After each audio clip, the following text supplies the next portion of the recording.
Okay, so kita dah ada customer pertama untuk dapat minyak hitam daripada Jetron. Kalau abang dapat jawab betul, abang dapat Jetron 1.2 liter. Yang ni 10.40 untuk anak Sabang. Alright, jangan susah. Kena soalan yang ustaz-ustaz sikit ke soalan yang biasa-biasa? Salah, awam boleh. Apa ingredient yang selalu orang pakai untuk buat lemang? Santan, pulut, daun pisang, buluh. Buluh, ya betul. Senang. Dah senang tahu bagi soalan. Terima kasih. Ni ada stiker Jetron sekali untuk abang ya. Okey, terima kasih bang. Sampai Terima saya kasih. beli roti bakar. Next customer pula. Jom. Last. Okey kak, akak beli roti bakar flavor apa? Nutella. So akak ni dia ready untuk join kuis Ramadan bersama kita. So akak ni dia menggunakan LC V4 kak So kita nak bagi akak ni minyak hitam Jetron. Yang ni ada ester juga 10-40 soalan awam boleh? Apakah hukum berpuasa untuk umat Islam? Wajib. Wajib. Betul?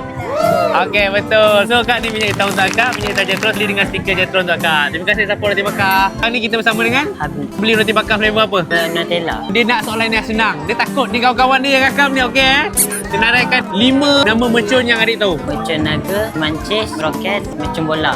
Lepas tu dengan mercun Lagi satu lagi. bunga api. Bunga api tu kira mercun ke? Boleh ke? Boleh. Okey, boleh. Baik. So, ni minyak hitam untuk adik dengan stiker Jetron satu. Terima kasih siapa roti bakar. Beli flavor apa? Beli boleh masuk video Okey, jom. Sekarang ni kita bersama dengan Participan umur sekarang berapa? 15. Masih bersekolah.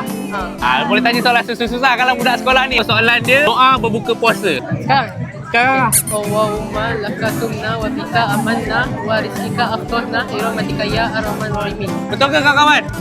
Betul lah. Okay, kalau untuk seorang ni macam mana? Allahumma laka sumtu wa bika amantu wa ala rizqika aftohtu iramatika ya arhaman rahimin. Wah, power. So ni minyak hitam untuk adik. Thank you dah support nanti bakal abang Okey, baik.